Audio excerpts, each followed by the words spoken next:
that they used in Egypt were capable of drilling with each revolution 500 times more than modern diamond drills that were used by people who cut into granite. Their penetration rate Yeah. was 500 times greater. So it might have been operating a slower revolution, but when it's going through its full revolution, it's Right. much more effective. That's what I concluded in Now, the is this article. is this in multiple different drill holes, or is it one individual sample that they found that seems to operate at this depth per revolution?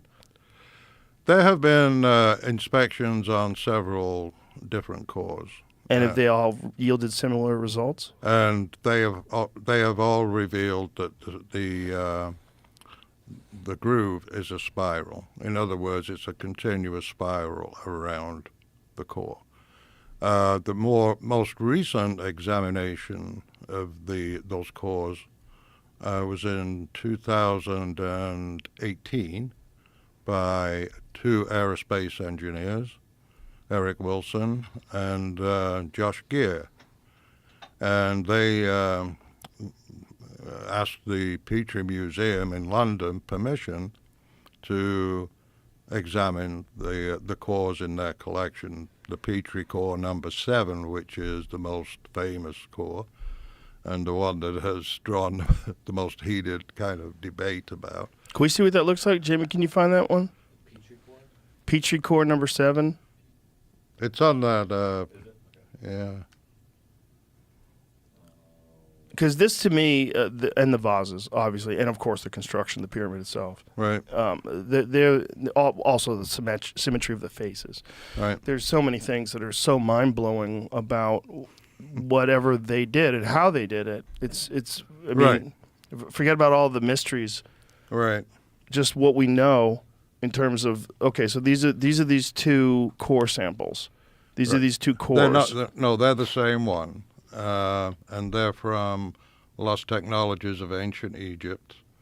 And essentially, what happened was there was a book written, I think it was in 1999. It was by Chris Ogilvie-Harold and Ian Lawson, and it's called Giza the Truth. And so what they did is they had associates that went into the Petrie Museum and examined the core to see if it was actually a spiral.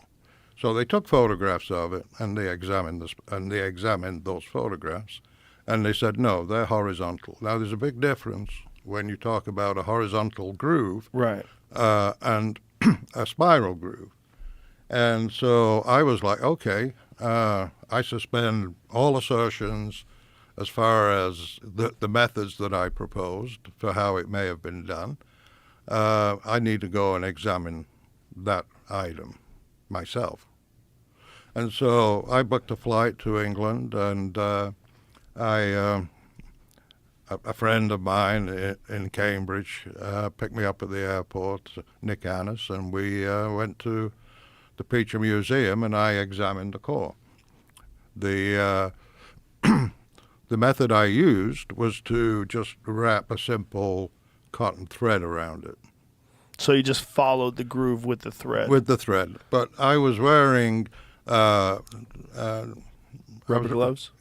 Well, yes, I was wearing rubber gloves, but I was also wearing a visor with lenses in it that gave 10 times power. Oh, okay, so you could really power. see where the grooves are? Yeah, you would find those items in any tool maker's box. So right? if the lines were horizontal, you would go around in a circle, then you'd have to cross over the ridge to hit to the next circle. Yeah. But in this case, it was continuous. No, I mean, it was continuous. Right. Okay. So how did they miss that? That seems like this is such an important piece of history, such a fascinating thing to examine. Look at this mystery. You have this granite core. Right. How do they do it? There's lines on it. Right. Are they horizontal or are they a spiral? Right. And then they just go, oh, it's horizontal. And then you come along with string, and Right. you're like, no, it's a spiral. Right. Like, how does someone screw that up? Yes, I mean, they would say that I screwed it up, obviously.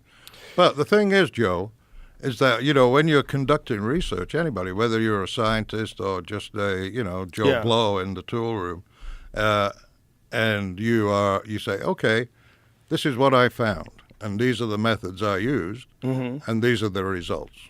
Okay? Right. So you describe your experiment, and you lay it out, and you explain in detail how you did it. Wouldn't with today's technology, wouldn't it be really easy to scan it? Well, it is now, yeah. Yeah, Obviously. and then they would. So have they done that? Have they definitively proven one way or the other? I don't think there is a really high-quality scan that would be necessary. I mean, I've learned a little bit about scanning. It was just being introduced into manufacturing when I retired, just before I retired. We started to look into it, and we bought this white light scanning system. But now, The systems now are so advanced. the systems now And you are feed like it through light AI, years ahead. and you would feed it through AI, and it would tell you exactly. Well, I mean, you basically you could slice it, dice it, examine it any way you wish, but you need to have qualified people to do it. Not anybody with that's not qualified could examine that. Right. So either way, these cores and those drill holes represent something sensational, something absolutely amazing. Some 4,500-year-old drill that somehow or another was more effective than drills that are being used today. Yeah, but you know the truth of the matter, though, Joe. What? It's probably I wish you could just tell me, and then we'd know. There's so many It's mysteries. it's probably the most insignificant artifact I've looked at. I'm sure. I mean, you looked at so much in Egypt. Yeah. I mean, but to me, it's like a corner piece. Oh, people are freaking out over it. Yeah. How could you? How dare you? Well, I'm sure because it throws everything into flux. Because how did they? The assumption is they did this through intense labor over long periods of time, and it took forever to do. Right. And if they're operating at a pace that's 500 times more effective than a drill that's used by a modern. Have you talked to other people that go into granite? Are there more sophisticated drills that work better, or more powerful drills that work better than his? The thing is in manufacturing, and this is a fact. You don't know the full scope of what engineers are capable of doing.